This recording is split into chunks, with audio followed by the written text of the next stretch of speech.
环球大战线深入世界最前线，全球各地的观众朋友，大家好，我是叶思敏。今天节目一开始，我们先欢迎来宾，国际形势专家赖岳谦老师。主持人好，观众朋友大家好。淡江大学财经系教授聂建中老师。思敏，各位观众大家好。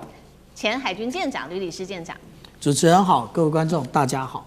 好，观众朋友，一周的最新开始，今天欢迎观众朋友特别要跟我们做更多的留言跟互动哦。这个全新的一周，谢谢大家帮我们的节目继续的按赞，并且呢在留言区写下热推2个字，或者是按下热推键。如果希望跟我互动的，可以写下思敏我在哪一个城市收看，那么我会亲自的针对这些留言来做回复。今天节目一开始要跟观众朋友来持续探讨的是，现在在美伊战争这一场和谈破局了，没有想到的是，接下来的伊朗动作更加的强硬了，无人机开轰美国的商船，那么潜艇现在也杀进了波斯湾。另外一方面，在里海的这边，俄国现在给伊朗秘密的在书写军火线。今天我们会做一个比较深入的探讨。好，川普这一次又再一次的暴怒了，他公开的表示说，伊朗对于停战方案的回应是他完全不可以接受的，并且像说接下来美军只要2周的时间就能够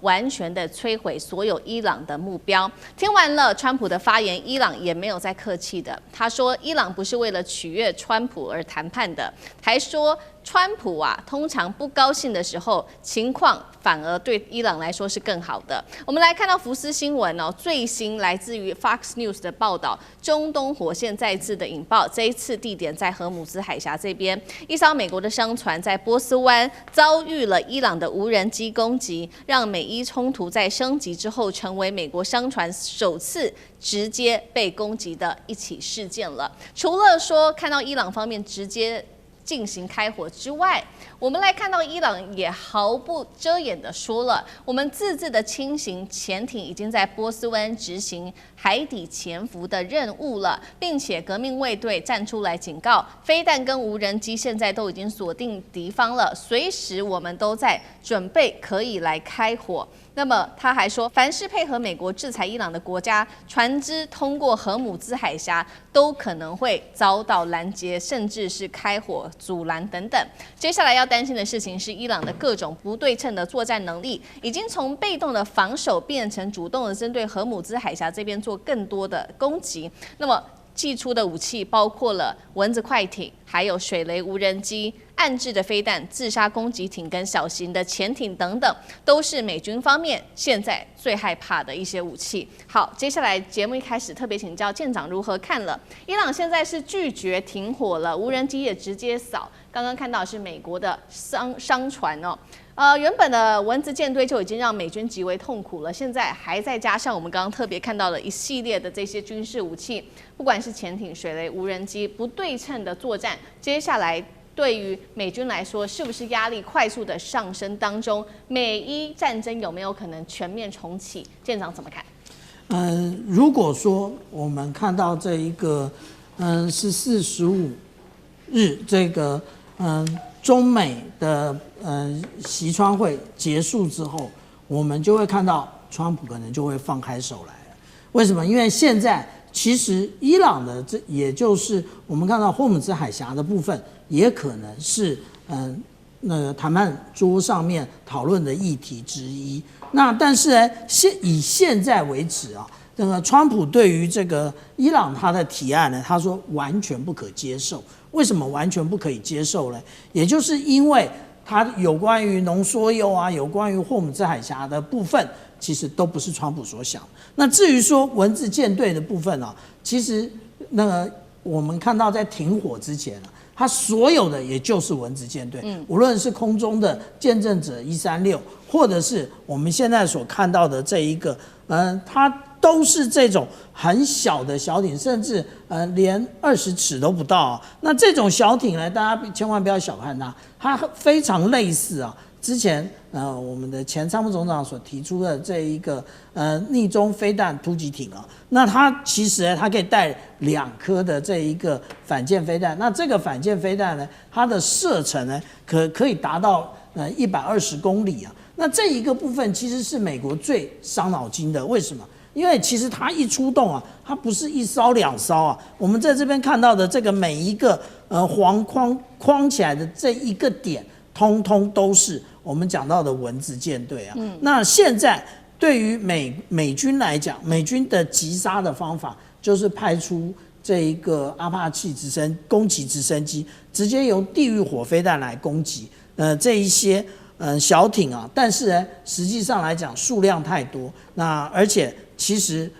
它没有办法及早侦知。为什么没有办法及早侦知呢？也就是我们经常在讲，在战前的时候，美国对于这一个一连串的从波斯湾一直到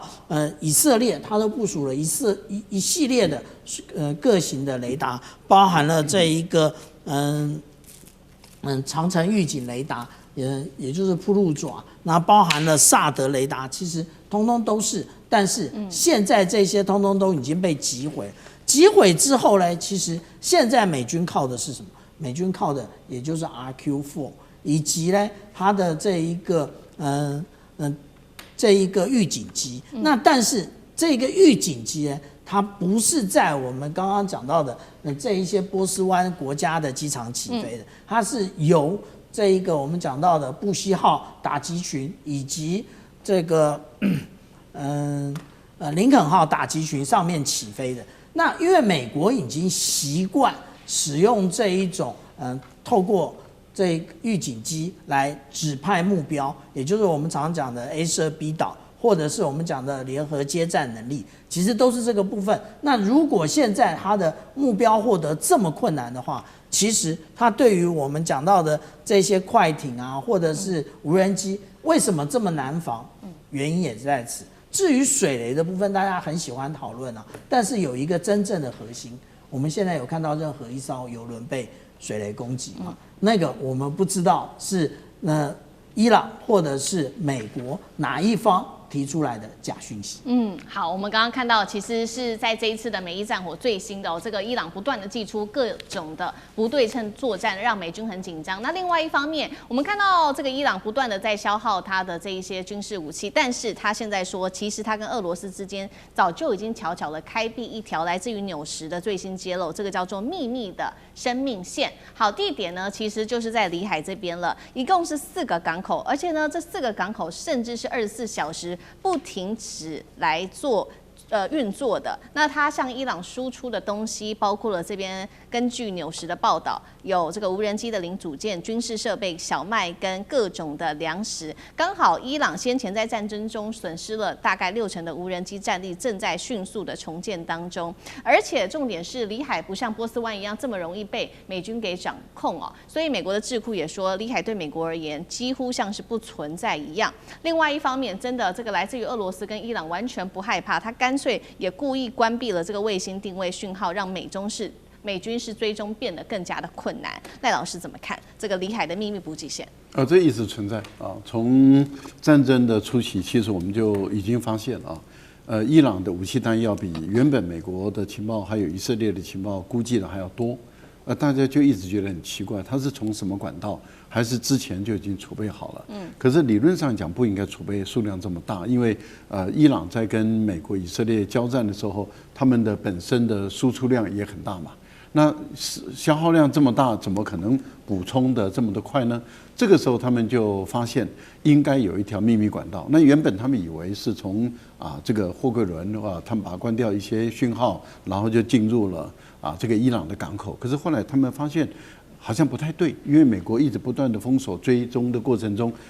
最后确认大概是在里海。那以色列也曾经在3月份的时候对里海的这个伊朗所属的恩泽利港，那么进行了攻击，进行了轰炸，也就是想要切断俄罗斯提供给伊朗的这些武器这个是已经有发生的事情。是。不过我们也了解到，就是说对于普丁来说，他在上礼拜接见这个伊朗的外长的时候，他就表明了很清楚的态度，他会继续支持伊朗。应对美国跟以色列的这场不正义之战，这个最主要的前因是来自于美国跟欧盟一直支持乌克兰跟俄罗斯的交战。那美国、欧洲提供给乌克兰他所需要的武器弹药，对于俄国来说的话，那凭什么我不能够给被打的伊朗他所需要的武器弹药？所以事实上，俄罗斯他们就建立了这个秘密的管道。那这个秘密管道事实上早就有了啊，只是现在才被发现。是。那会被发现，主要是因为以色列去轰炸的时候才引起他们的关注，那才去研究了解这条管道。那原因在哪里？因为里海是内陆海。里海内陆海不是美国所能管辖得到。那美国管辖不到的话，俄罗斯他就从他的里海这个地方把他的物资都往这个地方送啊，送到伊朗，从港口，也就是从里海的俄罗斯端送到伊朗的这一端，然后再进来以后再送进伊朗的本土里面。他有送什么呢？目前一般的估计啊，就是说第一个就是无人机的发动机，还有就是电战机、抗干扰器啊。还有就是先进的导航设施，另外它的各种类型的弹药、导弹，他们都有给。还有据说柳树啊，应该有至少给500套的这个便携型的防空导弹，至少2500枚啊的这种防空导弹都有给供应。还有一种说法说，很有可能俄罗斯也提供直升机，只是它目前来讲，这个伊朗的直升机，我们有时候看到刚刚。小郑院长在介绍那个文职舰队，就是那个导弹快艇的时候，我们有发现上面有直升机，那个直升机应该不是美国的直升机去攻击的，它是伊朗的直升机，所以他们的判断是认为那个直升机也应该是俄罗斯所供应的。那如果说伊朗本身发展出一套就是在岸边，就是我们讲的白色海军，它本身地对空的这种便携型的这种导弹系统的话，那这个会牵制住美国用阿帕奇啊，或者是用通用直升机对于伊朗这个文职舰队的一个空对地的攻击，因为它本身就产生了制空的一种作用啊。那另外还有，当然就是比较强大的过去所传说的，例如说 S300啦，S400到底有没有给？这一点还没有办法证实。但是过去俄罗斯有提供伊朗 S300的这些防空导弹系统等等，所以我们从这边的角度来看的话，俄罗斯到目前为止还在供应伊朗所需要的所有的武器弹药。在这个部分里面啊，由于在目前停火了嘛，以色列也不可能再去轰炸了，所以伊朗的弹药快速的获得补给，也可能跟这条秘密管道有关。好，所以五角大厦看在眼里哦，看到俄罗斯不断的透过在里海的这个秘密管道提供给伊朗，不管是刚刚提到的防空导弹，或者是这个无人机的发动机跟零件，所以五角大厦现在非常非常的头痛哦。尤其他们现在最担心的还有就是无人机，他们说呢，伊朗正在海量的生产当中，而且根据英国这边做了一个最新统计，每个月可以生产高达1万架的无人机，所以呢，美国财政部现在开始疯狂的制裁了，不管是制裁伊朗，或是制裁相关协助伊朗的国家，说呢，针对于伊朗的无人机供应链、军工企业、中港相关公司以及外国金融的机构都会来做制裁。但是重点是这些国家会怕吗？因为我们看到中国近期也公开反制美国的长臂管辖，那聂老师又怎么看？OK， 长臂管辖这个名词啊，在这个大国博弈，尤其地缘政治中谈得非常久哈。当然非常清楚的，美国有些东西真的做到了，它完全封杀的长臂管辖。中国也看在眼里，其实这个忍辱吞声已经非常久了。我先讲一下，长臂管辖在金融面，其实美国真的是做到，就是 US dollar 和 Germany 叫美元霸权啊。从这 Bretton Woods System 到现在，它真的可以用它的美元控制全世界，甚至金融机构等等。可是你刚谈到的有所谓无人机、军工啊，这个中港相关的企业，以及所谓的外国金融机构，那金融机构它还是有办法，你只要得罪了我，就让你在美国投资的任何用美元的，你这个金融机构就要受罚，或者让你受到很大的伤害。可是你要知道，中国当然一定会反随你的长臂管辖。在科技方面，我讲金融面，美国实际上真的达到了这个所谓的长臂管辖，但是科技面它想要，但是没那么容易，因为现在别的国家崛起的时候，你也没有一个制度，像 Bretton Woods System 布雷顿森林协议，让你的美元能够称霸世界的时候，你没有办法。因此呢，只要你实力够，就可以突破它的长臂管辖。因此，这样讲好了，就是说中国当然不会让它挡嘛。就算挡你也挡不住，就这么简单。所以答案很简单，长臂管辖在美元真的美国做到，但是假设你要在科技在军工上现行的状态不太可能，因此出现了一些问题。好，那我们现在讲一下哈，我们刚刚讲到你讲的不对称战争，我觉得这是非常有趣的啊。以这个实力硬实力来讲，请问你用客观看谁比较厉害？当然是美国嘛。美国这么大的巨兽，开玩笑 ，F-15在这个第5代战机全球怎么排名都现在目前还是第1嘛哈。那因为那个我们讲的，我们对岸的6代战机还没有真正这个只是试飞而已。不管怎么说，实力上美国第1，可是持续战、消耗战，美国相反过来了，变成。反而在比较上变成不对称，是美国大输。所以你这就非常发现，这就是为什么美国现在很怕再战，而且一直想要急于谈和谈的原因。你看现在伊朗很淡定，不是伊朗没有损伤，伊朗损伤比你大。伊朗呢讲不好听，实力也比你弱。可是伊朗呢，就是有点像以前那个国民党、共产党那小米夹步枪的方式，就无人机呢打你这个重装备的方式呢，它就可以把你打到稀里巴拉，打到你消耗到你最后，你会发现你现在真的好的这个武器呢现存的越来越少，而且你的库存也开始量不够，最后还更重要是美国制造业空洞化，它的后勤实力不够，所以美国你会不会怕？因此你会发现，我们算一下数字啊，刚刚讲多少多久1万辆一个月1万架。请问一天多少？330。请问1小时多少？一天工作11小时好了，1小时30架。一直这样量产。请问这种没有人在里面的无人机，不用生命威胁的，只要去攻你美国相关的一些军事基地，只要你惹我就对人反击，美国消耗得起吗？因此这种不对称战争打下去，美国真的会很怕。你就会发现美国急于抢和谈，而甚至这个他玩不下去了。而伊朗甚至前一阵子外交部长还讲出一句话说：“我们还没开始玩真的。”奇怪，你明明实力比人家弱，怎么敢讲出这样的话？非常清楚，因为他已经看到美国现在已经在整个不对称战争已经打到消耗到他可能消耗不起了。好，谢谢聂老师。那我们休息一下，马上回来。地缘政治、美中之争、战略价值、强权崛起、小国生存，现在与未来洞悉事件走向，掌握世界脉动，全球观点尽在环球大战线。来看到的是美军的 F-35出事了，突然间我们会来看到是它发出了7700的紧急求救的一个讯号。那另外一方面，伊朗也祭出了说另外一个大杀招，就是它的钚哦。这个钚是可以制造200枚的核弹，会不会正式曝光呢？另外，川普在政治上压不住纳坦雅胡，美以经报现在出现了重大裂痕。今天就这些议题，我们会一起来做关心。我们来看到的是美军不是有最强的逆宗神话 F-35，为什么突然间出事了呢？就在伊朗军方才喊说，如果敌人再度的侵略伊朗的话，那么会重启全新的装备、全新的战法，并且会有一个全新的战争。结果就这么巧，同一天立刻的一架美军的 F-35在阿曼湾的上空，也就是在荷姆兹海峡的附近，突然间发出了7700紧急代码，代表的是战机可能出现，通常会出现这个7700，可能就是它出现了故障，或者是遇险，甚至是失控，才需要紧急的求救。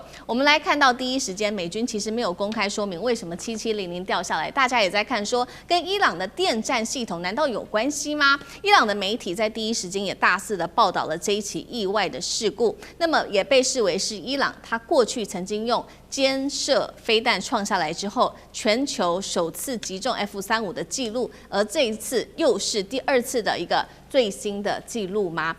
美国的逆宗神话是不是正在被破解？现在外界也在看到底怎么回事，是纯事故还是受到电战的影响？这一起事件跟伊朗到底有没有关系？赖老师怎么看？电战的影响不能完全排除了因为F-35本身高度依赖网络，所以它的 GPS 如果被欺骗或是被干扰的话，它当然有可能会发生一些故障。这个在过去有发生过这是第一种。第二种，虽然它是高度逆中，但是因为在高度逆中的情形下它本身的发动机所排出来的热气那它本身产生的红外线容易被侦测到，这个也是对于它来讲也是一个致命伤这个对于 F-35都是没有办法避免的。但是如果说以 F-35的出事率，我们最近怎么老是听到什么 F-35又掉了 ，F-35又掉了如果以出事率的机种来看的话，那其实它不算高因为它的生产制造已经有800架到1000架左右了。那目前调了9架，可是因为9架大部分都是美国的，那美国大概有600架，美国调的多啊，几乎都是美国人在调，所以大家才会感觉就是说是不是美军有问题啊？那因此呢，会不会是被伊朗所侦测出来？也就是伊朗的雷达采用这种热追踪的方式侦测到这个 F-35，然后再采用这个俄罗斯提供给他的这种这个 GPS 的欺骗跟干扰器然后造成 F-35本身的误判，这都有可能发生，我们都不能够说排除这不可能发生因为以目前俄罗斯也希望他的武器能够在实战中能够获得证实、获得验证其实如果大陆能够提供给伊朗，但是因为大陆目前是不愿意提供嘛对。但是如果能够借由伊朗的战场，因为目前来讲，美军在伊朗战场中使用 F-35的几率是高的。你如果能够提供给他武器去能够侦测得到 F-35，也能够把它欺骗，也能够把它干扰，甚至让它出事，这个对于这个必杀器来讲是很重要。那我们当然实际上的情况我们没有办法完全掌握，不过我觉得都是不能排除。但是机械故障或者维修的问题，我觉得更不能排除。为什么？因为本来 F-35就是一个比较复杂的，它是软硬的一种高度结合的一种战机。这种战机本身在维修方面就很困难，技术上复杂，维修困难，零料件补给困难，维修的时间要长。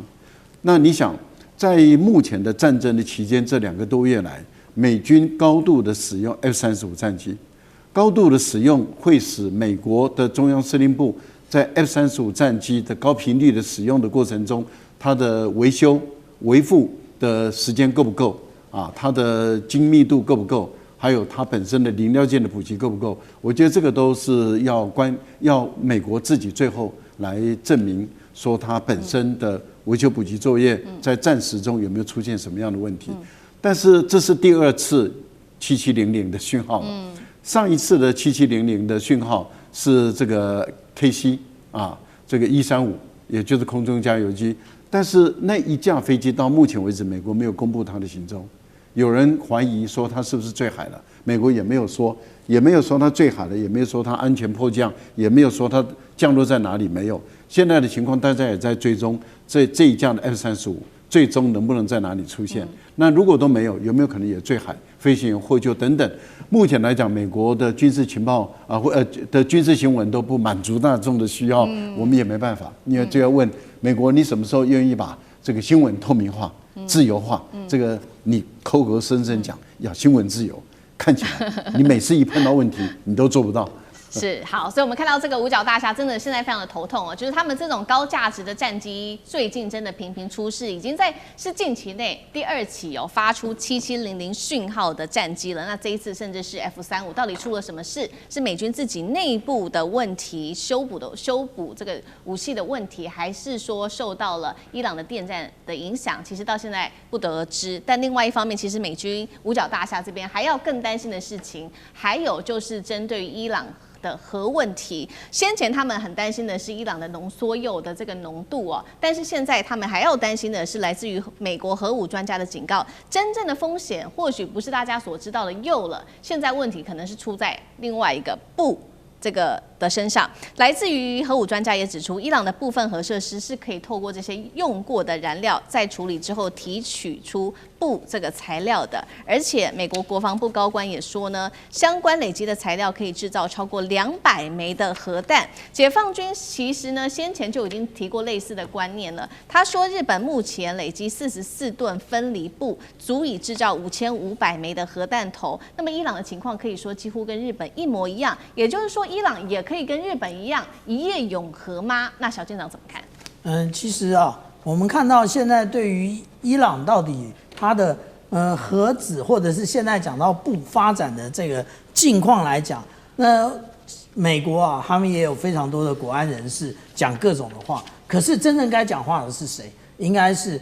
联合国的原子能总署它监控了所有的这一个各个国家的核电厂。为什么？原子能总署到现在吭都不吭一声。但是原子能总署不断强调，也就是400公斤的这一个浓缩铀的部分。那如果我们讲到说啊，是不是可以很快速的做成这个200枚的核弹的话，其实应该是肯定的。那只是伊朗有没有这个意愿而已。为什么？因为其实伊朗发展这个浓缩铀，或者是我们讲到说提炼出钚，已经不是最近的事情了。它最早发展在上个世纪的80年代就开始了。那真正进入全世界的这个目光焦点，其实是在2003年之后，也就是伊拉克的红色黎明行动逮捕了海珊之后，现在大家开始把注意力转移到这一个伊朗的身上，这个时候就开始了所谓的P5+1，也就是伊核协议的部分。但是伊核协议后来为什么没有办法推动？那就要问我们的那个川普总统了，因为就在2018年他担任总统的时候，直接退出了伊核协议。现在我们看到的，伊朗跟美国之间的谈判的非常多的部分呢，其实也都是那个我们刚刚讲的伊核协议的遗绪啊。但是我们看到这个日本，它是44.4吨的这个钚啊，那我们这个也是很有历史的事。我们来看啊，如果从这个《华尔街日报》它的讲法，这个是2015年的哦，也就是11年前的新闻哦。他们那个时候就已经提出了，实际上来讲，日本它会有很多的这个钚的产生，而且这个钚的产生会因为啊，它自从这个大地震结束之后，慢慢的重启核电厂之后，它的钚产生的数量更多，所以现在如果按照那个时候的数据是47吨的分离钚。如果美国这么在意啊，伊朗的400公斤浓缩铀的话，他为什么不去看一看日本47吨的这个有关于钚的问题呢？而且还不只是日本啊，奇怪了，另外还有一个国家也是啊，也就是乌克兰。乌克兰的这个数量也是吓死人。我们看到乌克兰如果按照2022国际原子能总署它的一个说法的话，它到底是有多少的一个浓缩铀来看的话，它这里讲到的也就是从扎波罗热电发电厂，它已经提炼了3万公斤的一个钚和4万公斤的浓缩铀，在这2个无论是东亚或者是东欧的战略断层线上的美国代理人的这些国家，例如说我们刚刚讲到的，在东欧的乌克兰，在东亚的日本，他们都有这么多的钚跟铀，那为什么美国始终都不讲话，然后一直在追这一个伊朗的问题？其实这个才是真正他那个美国对于地缘政治大国博弈真正的一个想法。好，所以我们看到其实非常多的国家，不仅仅是伊朗啊，包括了日本啊、乌克兰等等，都可能快速的拥有核武，他们都拥有钚这样子的一个原料，这样子的一个材料。但是我们来看到说，那这场战争打到现在，其实川普是很想要停下来的。但问题的关键点就是说，那接下来以色列总理纳坦雅胡会愿意让川普停下来吗？因为呢，纳坦雅胡最近他的这个话语之间显得有点诡异，他不断的强调说，我几乎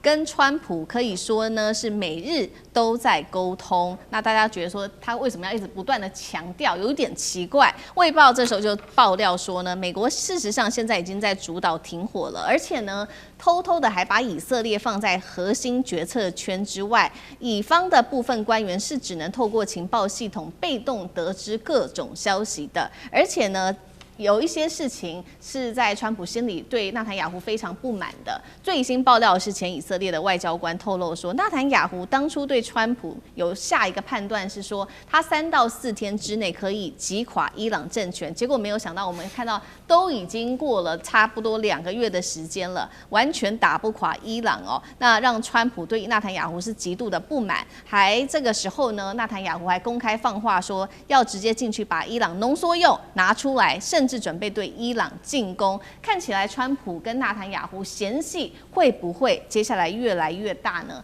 那现在面临的不管是高油价啊，还有面对到盟友啊，或者是内部对于川普的不支持度，会不会川普会把这一切都怪在纳坦雅胡的头上？那老师又怎么看？我觉得倒不是嫌弃的问题，他们俩其实私下我觉得感情是蛮好的啦，不管是父子情谊、兄弟情谊。也就是纳坦雅胡说，我几乎每一天还是跟他在通话，这应该也是事实。也就是因为纳坦雅胡急了，也慌了，川普你不要和谈好不好？我好怕，因为说不好听，你一和谈可能就是纳坦雅胡的梦魇呀，因为他违背他原本最强的意志，消灭伊朗啊，而是以色列把川普拉下这个。不是拉下水拖下水，是拉下泥沼，越埋越深。那现在美国现在原来他讲便宜行事，没有想到你知道吗？他打不起，他不是应该说靠不起了，也玩不下去了。他只好为了他中长利益的考量，他必须和谈嘛。他急于和谈，这时候呢，我如果再跟你纳坦雅胡，虽然你打电话来，我知道你一直希望我也喜欢你，但是我又帮你。你可能会破坏我去和谈，我一旦又被你说服，我美国未来怎么办？我选举怎么办？他紧张嘛，所以他怕他破坏，是因为他为了考虑未来的隐忧继续发生，所以他会隐藏一些东西不让他知道。现在我看了，连以色列的莫萨德这个系统啊，都可能拿不到 CIA 的情资，都不知道川普你到底还要怎么做，因为纳坦雅胡怕了。还是一句话，攻打伊朗一开始，你看就是以色列是重中之重，不是这样吗？好，从这个当时这个巴勒斯坦开始，那个大家都知道这一路的故事，从历史看到现在。但是对美国来讲，你是重中之重吗？基本上不是。好，他只是便宜行事。我这样分析过，第一个，他顺便帮你他喜欢的以色列呢，他喜欢的犹太族去攻击伊朗，也可以达到他要的目标。第二个就限制你伊朗的浓缩铀，我可以完胜。他一直以为像那个委内瑞拉的做法一样，我一下可以轻举你，然后可以完胜哦。你的这个核武的这个计划，你可以完全被我否决掉、抹灭掉。你的导弹就不会再做哦。未来你代理人，你也别想去帮代理人做任何的这个支持了。他以为他可以让以色列开心，第二个也可以完全完胜这个，完全制约这个伊朗，结果没有想到输了。第三个，他原来还便宜行，认为说我这一边一定很轻松打完嘛，打完以后国际盟友一定对我更肯定，觉得我够厉害。第四个很厉害，他可以降低自己的威胁，因为只要伊朗是他敌对的这个国家合作出来了，甚至导弹做出来，就是他将来的一个威胁。最后一个便宜行就是他的最大对手，大国博弈的我们的对岸，他可以用这样子打击伊朗之后，让对岸知道，开玩笑，我们是什么国家？你要你的好朋友，伊朗基本算 Queens 嘛，算是美国称的所谓的中俄之间的好友。这时候你就不要再这个跟我敌对了。我跟你讲啊，这个问题很明显，也就是纳坦雅胡现在急了，他必须常常要跟川普讲话，可川普有点害怕，一直讲会被说服，所以会想挡他。因此，他们倒不是所谓的嫌隙，而是他们的战略方向的确产生了冲突。他不得不做为了自己的中长利益，做他必须要急于和谈的做法。好，谢谢老师。那我们休息一下，马上回来。地缘政治、美中之争、战略价值、强权崛起、小国生存。现在与未来洞悉事件走向，掌握世界脉动，全球观点尽在环球大战线。接下来要看到的是中国大陆的军工整套输出有没有可能改变全球的军售版图呢？今天会来特别看到包括了潜舰鹰击18到歼35，北京不只是卖武器而已，还有包括整个中国版本的联合作战体系都直接外销了。那现在另外一方面，美军大家在讨论它的 F-35的神话是不是崩了呢？今天就这些议题我们会一起来做探讨。好，我们来看到的是这时候大陆的军工正在整套打包，并且要输出吗？今天我们会来看到的是几款卖给这个巴基斯坦的武器。那等一下会一起来看，不管是鹰击18，或者是麒麟级的潜舰，或者是歼35。好，我们先来看到的是鹰击18，这一次透过中国的官媒首次公开展示了深海潜射的一个画面。我们先来看一段现场画面。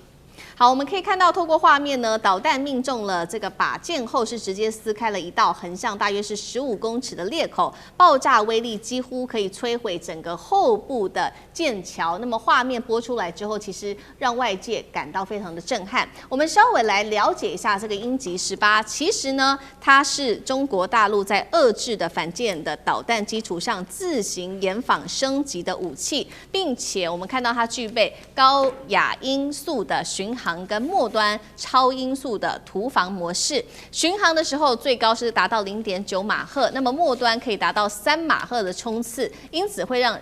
拦截度暴增哦。火力的配置现在说会直接的输出给巴基斯坦来做使用。那么鹰击18其实也会用在麒麟级的前舰上面。我们特别来看到是中国大陆接下来会交付一共是8艘的这个麒麟级的前舰，前面4艘会中国建造，后4艘会技术转移给巴方自己来做生产，来提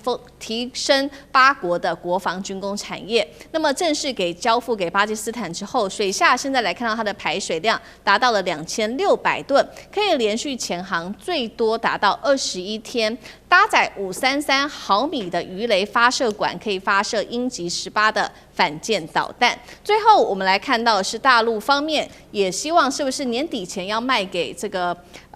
巴基斯坦它的歼35呢？央视也曝光了一架是编号0001的印有 AVIC 标志的歼35滑出了机库。现在说是不是就是给巴基斯坦的，也是第一款出口的歼35呢？来看一下歼35的小档案，最重要的是来自于这个他们自己的专家，也就是它的总设计师。歼35的总设计师特别提到歼35的3个重要特性，第一个当然就是它的隐身性能了。官方也宣称歼35的雷达面积比人的手掌更小，推估只有 F522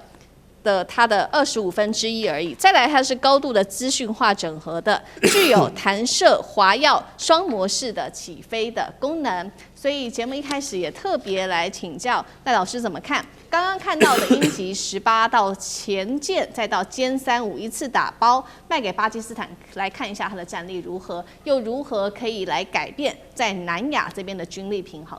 它影响会很大啊，因为原本印度它的基本的战力啊，它采购的是像例如说包括跟法国、跟美国等啊，还有英国的地面部队，它原本的战力，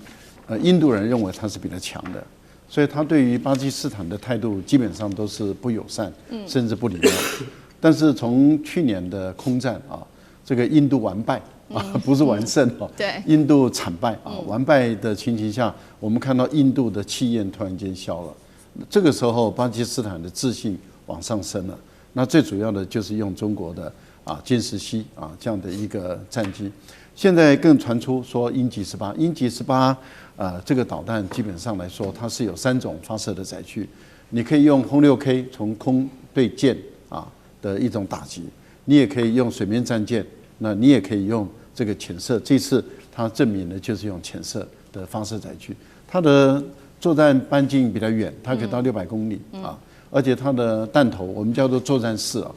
它的弹头到300公斤左右，所以它本身可以炸裂一个这个导弹驱逐舰或护卫舰。那你想，当中国大陆把这种隐身的战机、潜舰还有这种导弹都给巴基斯坦的时候，它当然对巴基斯坦的海空一体战的作战能力当然就有提升嘛。那它会改变巴基斯坦跟印度之间的关系。我觉得这个最主要的影响还是来自于对中东海湾国家的影响会更大。为什么？因为印度跟中国大陆买武器装备的可能性是很低的，所以大陆基本上不是很考虑它的武器装备去满足印度的需求。可是满足了巴基斯坦，也会影响到斯里兰卡。因为斯里兰卡事实上还有孟加拉他们对中国大陆本身也已经表达出他们的兴趣。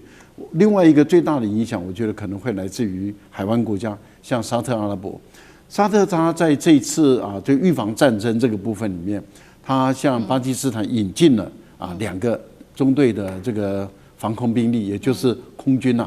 那我们也看到巴基斯坦派出24架的战机进入了沙特，来帮他协防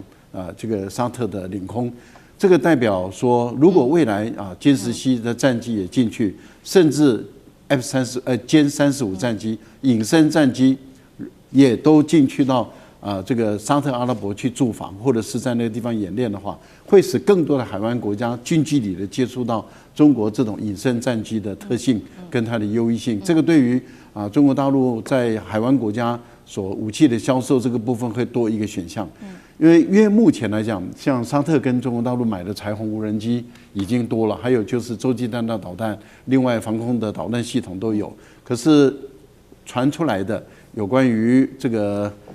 驱逐舰、护卫舰，还有导弹，甚至战斗机这个部分，如果这一块空白能够填满的话，大陆对于中东国家的影响力当然就会更大。我觉得目前来讲，用巴基斯坦同样是穆斯林的国家作为一个武器的一个战略支撑点，我觉得这是一个非常好的一个战略选择。好，针对刚刚赖老师特别提到的是，中国透过巴基斯坦是不是接下来卖武器到波湾国家去，甚至是扩大在中东的影响力？等一下我们会请聂老师就这个部分，我们再做比较深入的继续探讨。那刚刚同样的问题讲到了这个鹰击18、前舰35等等卖给巴基斯坦战力的部分，那舰长又怎么看？其实我们在研究中国大陆它的一个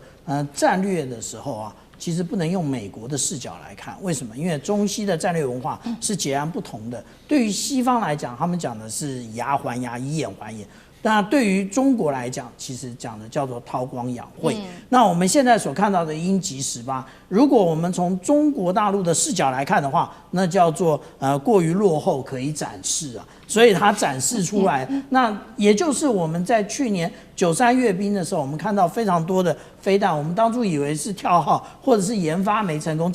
然后93阅兵一筐子一起拉出来。还没有试给我们看，因为过于先进不能展示。那但是我们讲到有关于这一个歼35的部分这个就是我们讲到中国大陆最有意思的部分。它是在什么时候展示？它是在有关于5·1国际劳动节的一个晚会的这一个视频里面，我们所看到的，原来它这里是告诉我们，它产出了一个0001号的这一个歼35。可是这个歼35为什么它上面完全没有解放军的各种标志？因为那是外贸型的。那也就是说，它已经做了非常多的一个性能的一个降低。那当然，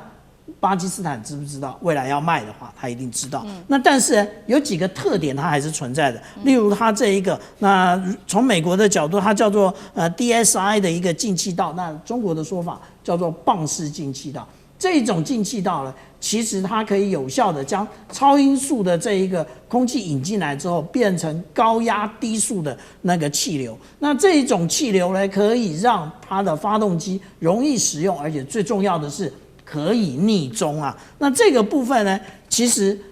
也就是在使用的现在这种部分，大家喜欢讲西方的对 F-35是那但是我们所看到的。歼20、歼35也通通都是那包含了这个枭龙也是使用这种棒式进气道，但是西方用的，因为他们研究的是骑乘以及他们投产的过程非常久，所以我现在看到的比较少那但是我们现在常常有一种说法就是美国的智库或者很多政治人物说，中国大陆没有打过仗所以他们的这些装备呢，那可能都是纸老虎。对，那中国大陆是没打过仗，代表着中国大陆其实是爱好和平的。但是呢，我们还在停留在当年的越战、当年的韩战的作战的方式吗？不，现在连《华尔街日报》都已经指出，现在的战争已经全面性的改变，改变的赢家是哪一个国家？对不起，《华尔街日报》讲的中国大陆。也就是当它这样转变的时候，所以呢，我们不能再单立于过去，用过去的知识进行现在的决策，应付未来的威胁。那未来的威胁是什么呢？那例如说，我们看到潜舰的部分那潜舰的部分，那个我们也看到，他们其实买了这一个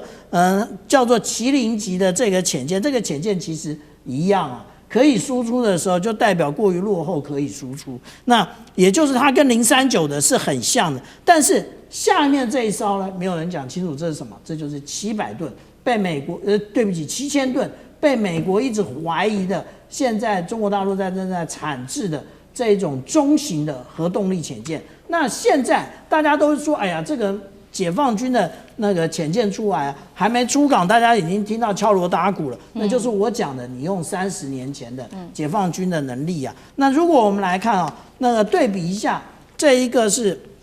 美国海军研究院，那他对不起，美国的海军战争学院他所提出的报告，这份报告里面到底说了什么？他说的是解放军的潜舰现在它的噪音程度不断的下降，也就是它已经不是像当年的汉级的那一种敲锣打鼓的那种潜舰。为什么？因为当年啊，解放军引进了 Kilo 级潜舰。Kilo 级潜舰在于北约叫做什么？叫做深海黑洞。深海黑洞叫做什么？最高等级听不见。那听不见它的声音的时候，你更不知道它的存在。为什么听不见？因为它所有的装备会发出音响的，无论是发电机啊，无论是它的那个各种机件，它都使用这种气垫的气阀来减缓它的声音。甚至呢，现在过于先进的是什么？也就是说，我们讲到039的这一种，它连烦躁它都做有角度的。它要来折射这一个声呐的部分，但这一个部分呢，实际上来讲，我们刚刚看到的是一篇论文啊，那篇论文已经发表过了，那也就是3年多前的内容，但是它也告诉我们，解放军不断的在进步，那如果我们要研究解放军，也要跟着进步。好，所以我们看到这个解放军一系列的武器都升级了，那现在是卖给了巴基斯坦。其实看在另外一个国家，也就是波湾国家沙烏地阿拉伯的眼里哦，他其实也是希望能够买大陆的武器的。那尤其是在这一次的美伊战争当中，他们特别看到的是说，在这个分散风险、武器分散风险的一个重要性之外，也碍于他们和美国相较比较友好的关系，现在只能透过巴基斯坦来引进或者是使用大陆的武器吗？所以现在值得注意的是，背后其实有一套模式哦，这边叫做沙烏地出钱，巴基斯坦出人，那中国出装备。所以市场盛传最新消息，沙烏地阿拉伯可能提供高达120亿美元来协助巴基斯坦购买大陆的高端武器。这代表说沙国想要降低对美国武器的依赖，那巴基斯坦当然了，他就是拿了这笔钱，也可以提升买大陆更好的武器。那中国则是可以把它的影响力带进波湾地区，而不只是在南亚而已。另外一头比较糗的事情是，美国的 F-35，现在西班牙开始改变他们的想法了，传说不只对 F-35的态度保留，而且也将目光转向了土耳其自研的可汗战机。这几件事情，聂老师怎么看？对，的确有这样的模式。我们现在讲，您刚讲到这个沙特出钱啊，巴出人，中国啊出装备，但这一套这个系统，这一套模式已经可能不是只是沙特，而是整个海湾国家的趋势，甚至还不是海湾国家，而是整个包括甚至你刚刚讲西班牙，甚至一些其他的欧洲国家，你信不信？非常清楚的啊，各位，228这件事情打下去之后哈，也就是川普攻了伊朗而不告而打这一件事，3、4月其实好多的美国的军事基地在海湾国家都被对等反击了。譬如卡达，其实早就发生这件事。卡达的乌代尔机场被打了以后，他们就严正在思考这件事，因此他开始深化跟巴基斯坦的军事合作。这个东西声音已经反交成上，只是他没有正式签约那个20亿美元的动作，但是大家都已经知道这个动作了，也就是他知道他想要有自己的自主性，因为他知道他们跟美国只要用美国来保护，你会发现哈，美国的保护装备实力在这个地方其实它不一定这么强，这次被打击到，他们感觉到没有那么强之外，最重要的是占有的道义并不会有，也就是美国都会为自己的利益，也就是只要你用了美国基地这个所有的军事设备，你就会发现美国的技术后门不会给你，这第一个很重要。第二个呢，技术后门受限，第二你还会受制于美国的他要的未来的军事政策。这样子你有自主性吗？因此，卡达乌代尔这个机场发生事情就已经跟巴基斯坦就准备签约。当然，沙特这次跳得很快，而扎得更重6倍，121 USD OK， 美元要扎下去，这已经非常清楚了。他就是要跟巴基斯坦呢来做这样的一个深化的一个国防的这个军工的这个装备的这个购买。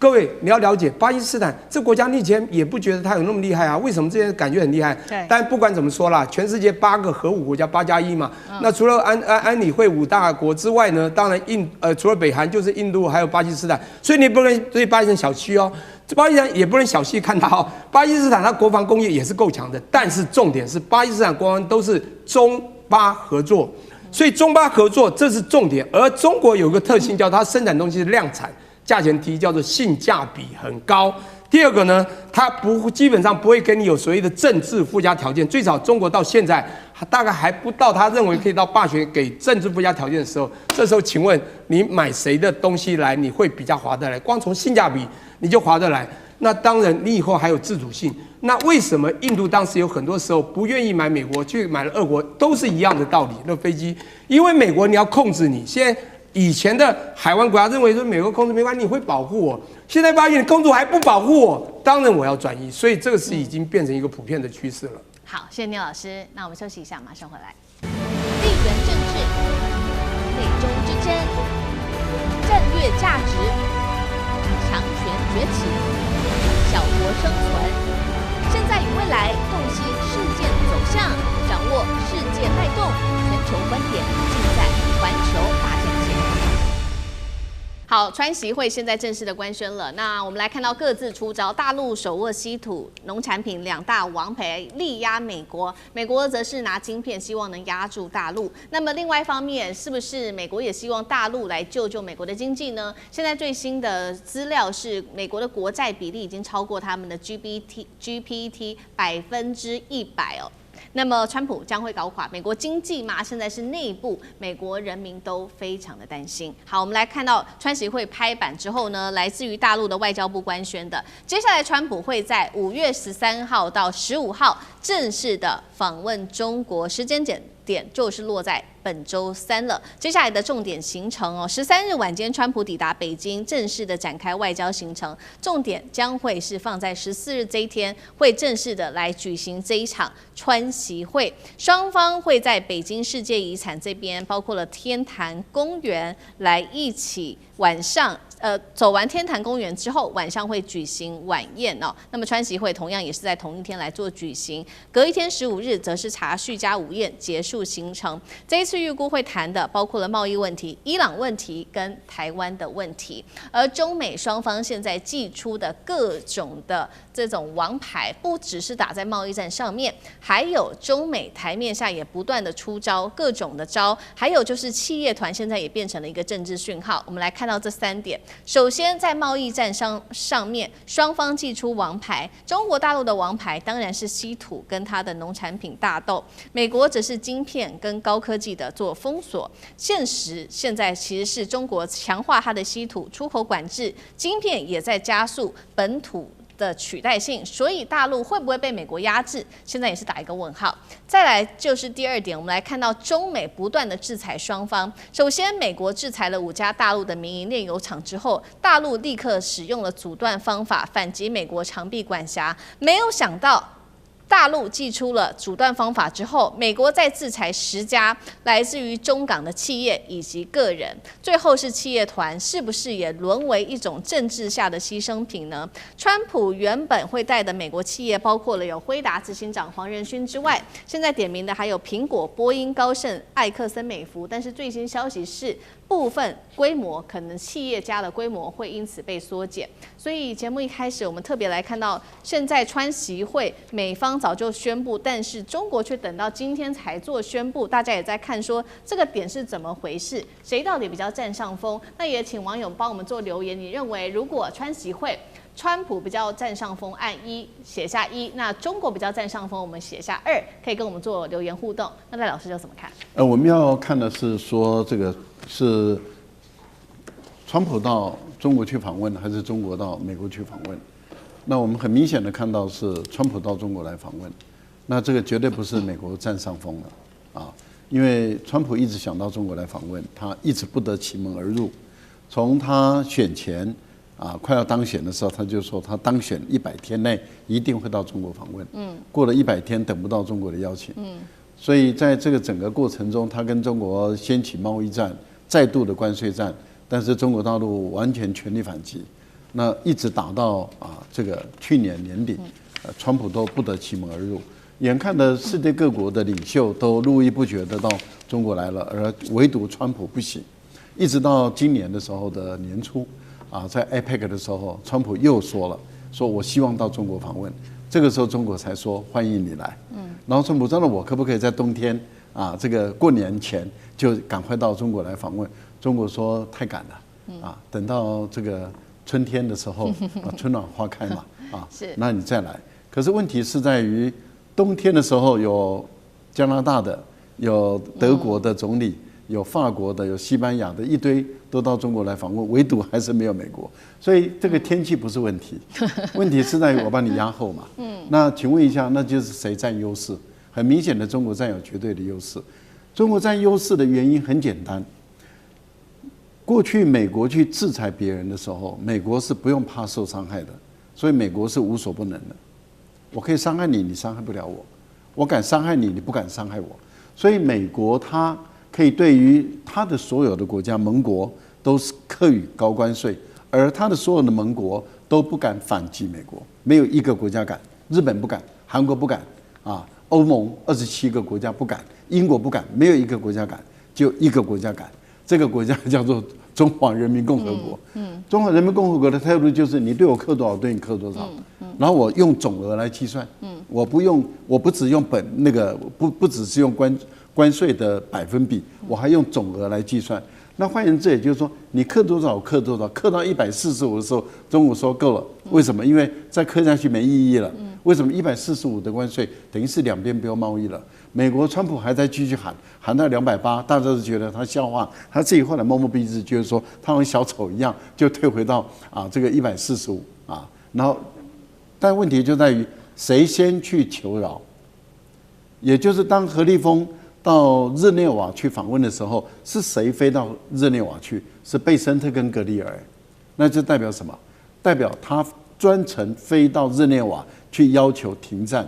那这个代表什么？代表因为中国已经完全可以伤害美国，美国就发现他已经不是无所不能了，他会被伤害。无所不能的人是不被伤害的。当一个国家可以被伤害的时候，而且伤害这么深、这么大、这么惨的时候，这个国家就知道他不是无所不能了。所以我觉得这次川普到中国来访问，中国的搁置搁到最后2天变成3天，那才叫国事访问。那请问国事访问会谈崩吗？不可能。既然是国事访问，绝对是谈好的方向。好，那我们刚刚也看到嘛，就是中国大陆的手握王牌，不管是稀土、农产品，那美国的科技晶片，接下来如何谈？那谁可以治谁的王牌？那舰长又怎么看？其实我们看到这一次有关习川会的部分，如果我们看这个《经济学人》它的一个封面故事它描写的最为生动那在之前呢？这个美国去打伊朗的时候，他出了这一章叫做"当敌人在犯错的时候，永远不要打断他"。这句话是拿破仑的名言那我们看这张照片，是不是那个川普在急急忙忙的应对这个伊朗的时候，中国好整以暇的面对？那这一次有关于习川会的部分，他讲说这个其实是一个互疑的高峰会，也就是到底能不能达成结果呢？那是一个问题那但是就是跟赖老师刚刚讲的一样，既然都已经国事访问了，可以达成一些初步的成果，但要更进一步的落实的话，可能要观察。那至于说我们讲到有关于稀土的部分，美国一直认为他现在搞这个什么民主矿圈那或者是在中亚搞这个寻求关键的矿产的一个供应多元化，其实一点用都没有。何以证明？ F-35就证明了。F-35证明什么？ F-35原来应该用的是 APG-81的这种雷达，可是现在为什么我们刚刚讲到有关于西班牙有关于很多的国家通通都产生了怀疑，因为它的没有稀土，它没有办法配置雷达，它的雷达跟不上，结果它现在前面配的这些是什么？配重块也就是跟大家到健身中心去举重那个一样的东西你放在最高阶的这个战机上面，这是怎么一回事？这也就是我们讲到这个有关于中国大陆它已经从这个制造大国，现在变成进口，从市场也是个大国，所以美国呢用各种的方法对它制裁，一点用都没有。那稀土更是牢牢的掌握在那个中国大陆的手上那甚至我们讲到 DeepSeek 的晶片，现在全面使用华为的那 NVIDIA，想都别想，这个也就是另外一个证明。好，所以那另外一方面，其实美国总统川普他也想要救自己内部的经济，因为呢，在这一次期川会，他也认为说，希望能够多跟中国大陆要一些订单，尤其是现在美债美国的经济状况有令人堪忧，财政已经进入到高压的临界点嘛，现在市场在揣测。我们看到美国的公债最新来到31.26兆美元，债务突破了 GDP 的100%，是二战后首见，而且油价、通膨、军费、利息不断的暴增。聂老师怎么看？那个美国现在有4B 问题啊，第一个 bean 大豆，这真鸡毛量；第二个呢 beef 牛肉；第三个 波音飞机要中国买；还有一个跟金融有关，就是 bonds 就是债券。但这个债券呢，这个数字我不知道你哪来的，基本上大家都已经去年就知道已经突破36兆。现在应该是38兆，而且超过，那年底可能是40兆。我跟各位分析一下，刚好2009年发生欧债危机，本人带着大洋大团队接了一个所谓的欧债危机对台湾金融界跟各种产业的影响这个案子，那是我写了200多页，我深深分析了当时在2008年，各位去爬文啊，那美国的那个外债是10兆，到了2017年，川普刚上任第1年的时候，他的外债是20兆整，差不多刚2倍。现在又隔了9年，40兆了，今年底，请问一下，是不是 double？ 那可怕的是，我们知道全世界在对一个国家财政困境会定2个标准，一个叫财政赤字，叫做这个 fiscal deficit， 第二个呢叫做 debt ratio， 国债的比例，财政赤字要低于4以下，4%，甚至当时欧元在成立的时候是定3%。那么国债一个国家只要超过60%，你就要被制裁，就要注意了，它就有问题。欧债危机的这几个国家，5国加上德英法，就是因为它超过美国呢，它霸主美元霸权，好像不用太担心。可是大到一定，这很多人都讲，超过45兆必倒，它已经快到45兆，它必须削减国债。这就是为什么川普一上来要 MAGA， 除了制造业回来，还到全世界要钱，当提款机的一个主要原因啊，退群啊，把钱拿回来。现在我要讲这个大问题来了，他现在38兆或39，除以他现在真正的 GDP 是29-30兆，多少？130%，是2倍于60%的2倍。60%我刚刚讲了，基本上是一个 benchmark。请问怎么办？当然找别的国家来买债，最支持的日本 Japan 现在1.2兆。第二，英国还会支持8000多亿，前10大还包括台湾也有3000多亿嘛，没关系，反正你们卖我债，它是38兆，你有1/4是外债，就被这几个国家支持嘛。那我们他倒了，我们不是倒光了？台湾跟着美国走的，他倒我们就必须倒，但是我们台湾对美国都有信心啊，不能以美，是整个崩溃了，他不会倒，这是。